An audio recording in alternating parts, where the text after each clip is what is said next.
Now, this video, I typically would not contribute to issues of this nature, but I just felt a need in my heart to share an insight, especially after seeing some excerpts from Speed's stream on his visit to Nigeria. Look, most of the classism you see in Nigeria has absolutely nothing to do with class. It is just poverty with a microphone. I'm going to be very blunt. Now, we see the symptoms every day. People laugh at you for not owning a car, and it's not even because of its value. They laugh because poverty taught them that working is failure. If you live on the mainland in Lagos, you're poor. If you live on the island, you're rich. Still, geography is character. People are shocked when they see a popular person in any form of public transport. Why? Because in a poor system, visibility is expected to come with an escape from the realities of the common man. Every argument eventually becomes a matter of how much do you have, or how much has that earned you. And I'll tell you why this is so. When institutions fail, money becomes the only credential left. No acknowledgement of wisdom or integrity or long-term thinking or even competence. The irony is that those same things that are mocked here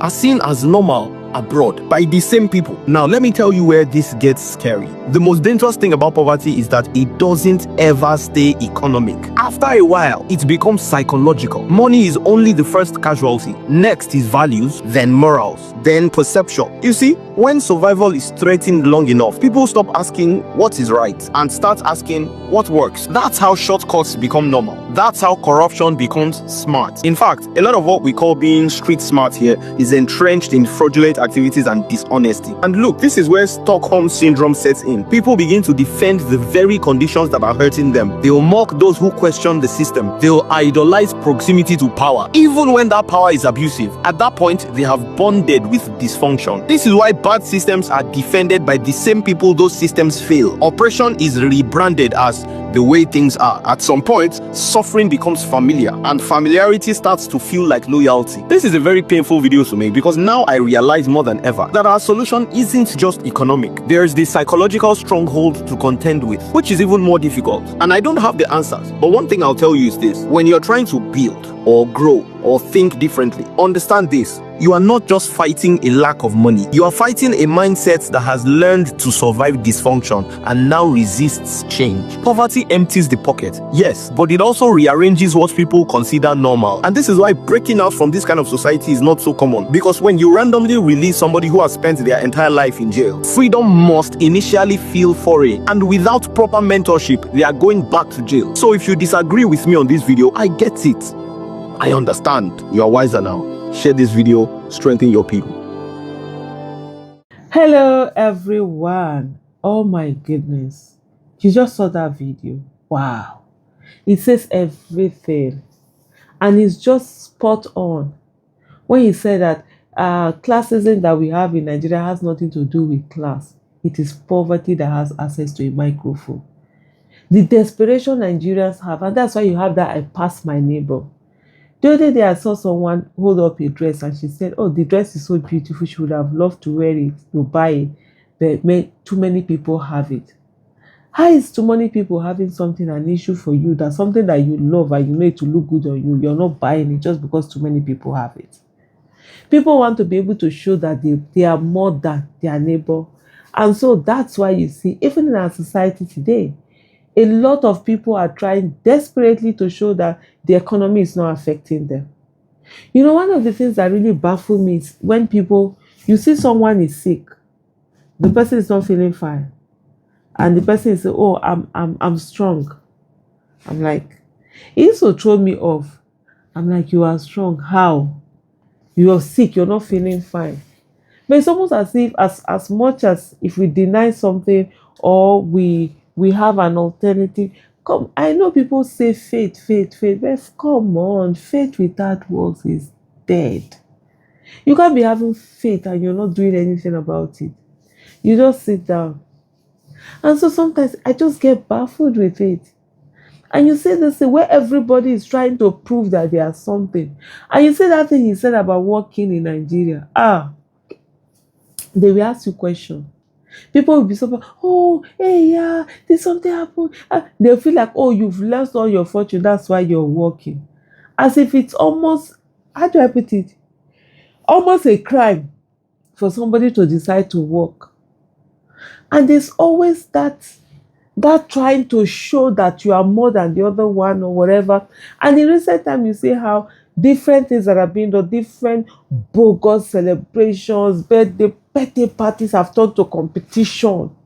This thing about birthday that children will do in school, you put all of those things, that is it gift basket, the gift bag that have been turned into something else. Literally, before you know something, you start seeing people buying cars to share for people who are in primary school, just because they want to give the gift or the gift that nobody else would have given. Just to show everything is competition, everything is striving. I pass my neighbor, I have to do this to get that, I have to show them that this. What is it? What is our stress? Can we not just calm down? And sometimes you see some people that they get to a certain position, when they say people who go abroad, they are angry. You see them defending the status quo, defending government.